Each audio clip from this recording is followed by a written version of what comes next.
आज हम बात करेंगे इस वीडियो के माध्यम से डोमेस्टिक वायरिंग एसेसरीज। घरेलू वायरिंग में जो एसेसरीज हम उपयोग में करते हैं या उपयोग में लेते हैं, उन सारी एसेसरीज के बारे में इस वीडियो के माध्यम से बात करने वाले हैं। तो अभी आप देख रहे होंगे, थंबनेल से ही पता चल रहा होगा, जो वायरिंग में हम यूज़ लेते हैं जो भी उपकरण है, जैसे कि होल्डर हुआ, केसिंग कैपिंग हुआ, स्विच हुआ, स्विच बोर्ड हुआ, एमसीबी हुए, या जो भी उपकरण है एक्सटेंशन बोर्ड से लेकर के सारे, उनकी सबकी बात हम इस एसेसरीज के बारे में जानेंगे कि कौन सा उपकरण जो एसेसरीज है वो किस काम में हम लेते हैं। तो दोस्तों, जब तक अगर आपने हमारे इस चैनल को सब्सक्राइब नहीं किया है तो प्लीज़ नीचे सब्सक्राइब करके बेल आइकन ज़रूर प्रेस कर दें, ताकि आपको प्रत्येक वीडियो का नोटिफिकेशन सबसे पहले मिल सके। तो दोस्तों, सबसे पहले हम बात करते हैं होल्डर की। होल्डर जो होते हैं वो कई प्रकार के होते हैं।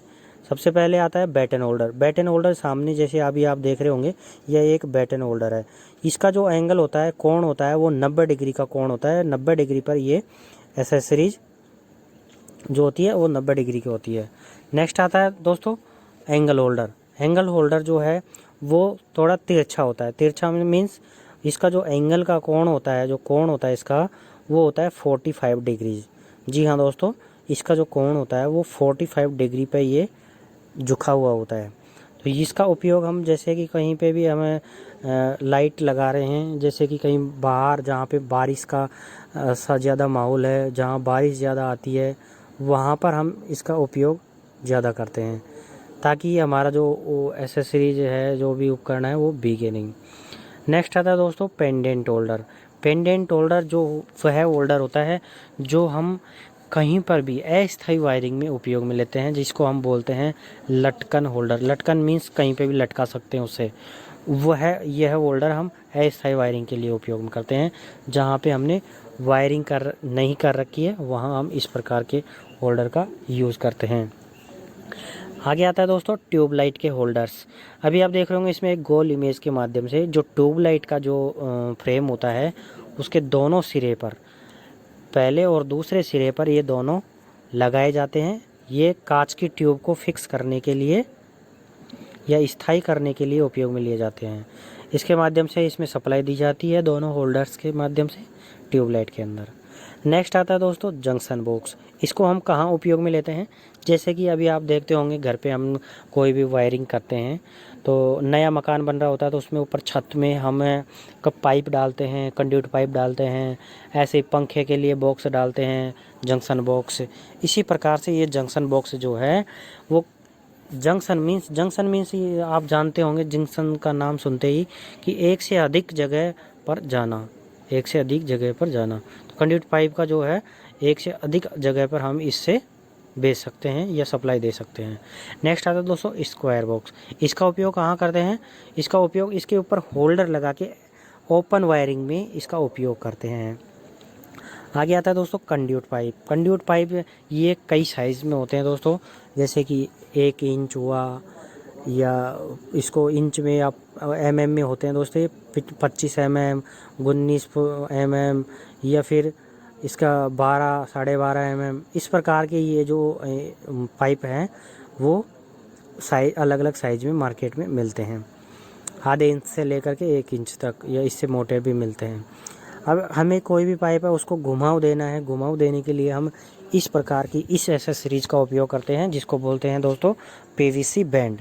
जी हाँ दोस्तों, पीवीसी बैंड। ये पीवीसी पाइप में कहीं पे भी बैंड देने के लिए उपयोग में ली जाती है। आगे आता है दोस्तों केसिंग कैपिंग। अभी आप देख रहे हो ये केसिंग कैपिंग के टुकड़े हैं। केसिंग कैपिंग मीन्स केसिंग और कैपिंग मतलब वायरिंग। अगर हम जहाँ पे हमने कंड्यूट पाइप नहीं डाले छत के अंदर, तो वहाँ पे हम केसिंग कैपिंग डाल करके ओपन वायरिंग कर सकते हैं दोस्तों।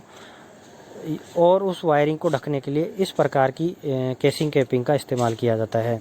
ज़्यादातर ओपन फिटिंग्स में केसिंग कैपिंग का ही इस्तेमाल किया जाता है। पहले अलग अलग प्रकार की वायरिंग की जाती थी, अभी फ़िलहाल ये केसिंग कैपिंग के थ्रू ही की जाती है। नेक्स्ट आता है दोस्तों केसिंग कैपिंग की जो वायरिंग हम करते हैं, उसके अंदर स्विच बोर्ड या गैंग बॉक्स जो होते हैं वो प्लास्टिक के इस प्रकार से दिखते हैं। अब अभी आप देखेंगे कंड्यूट पाइप में तो लोहे के भी होते हैं, जो आयरन के बने होते हैं। इसके अंदर पीवीसी के होते हैं। पीवीसी के स्क्वायर बॉक्स और गैंग बॉक्स दोनों ही मिलते हैं। नेक्स्ट आता है दोस्तों, इन जो गैंग बॉक्स है इनके ऊपर जो प्लेट लगाई जाती है वो भी एक प्लास्टिक की होती है, जिसको बोलते हैं स्विच प्लेट या गैंग बॉक्स प्लेट। इन प्लेट के ऊपर हम स्विचों को कस के, मॉड्यूलर स्विच बोर्ड आते हैं और सादा स्विच बोर्ड भी आता है, हम उस पर इन पर इस प्लेट को क्यों यूज़ करते हैं कि क्योंकि इसके ऊपर हम स्विच लगाते हैं। स्विच, जी हाँ दोस्तों, स्विच लगाते हैं। जैसे अभी आप देख रहे हो एक बोर्ड बना हुआ है, स्विच बोर्ड है। इस बोर्ड के अंदर क्या है, नीचे एक गैंग बॉक्स है और एक प्लेट है, उसके ऊपर स्विच लगे हुए हैं, फ़ैन रेगुलेटर लगा हुआ है, 5 पिन सॉकेट लगा हुआ है, ऐसे ही 2 पिन सॉकेट लगा हुआ है। ये ऐसे सारे जो ये पॉइंट्स इस पे लगे हुए हैं, ये स्विच प्लेट के ऊपर लगे हुए हैं। और ये स्विच प्लेट और गैंग बॉक्स मिल करके एक और स्विच मिल करके एक स्विच बोर्ड का निर्माण करते हैं। तो ऐसे ही नेक्स्ट आता है दोस्तों डिस्ट्रीब्यूशन बोर्ड, वितरण बोर्ड। वितरण बोर्ड मीन्स जिससे हम अलग अलग जगह सप्लाई देते हैं, अलग अलग रूम्स में सप्लाई देते हैं। अभी आप देखेंगे इसमें डिस्ट्रीब्यूशन बोर्ड के थ्रू हम अलग अलग रूम्स के अंदर न्यूट्रल अलग, अर्थिंग अलग और फेज़ वायर अलग अलग एमसीबी से यूज़ करते हैं। आगे आता है दोस्तों पीवीसी इंसुलेशन टेप। हमने फेज़ के लिए लाल, पीला और नीला वायर यूज़ किया था, उसी प्रकार से हम टेप भी अलग अलग यूज़ कर सकते हैं या करनी चाहिए।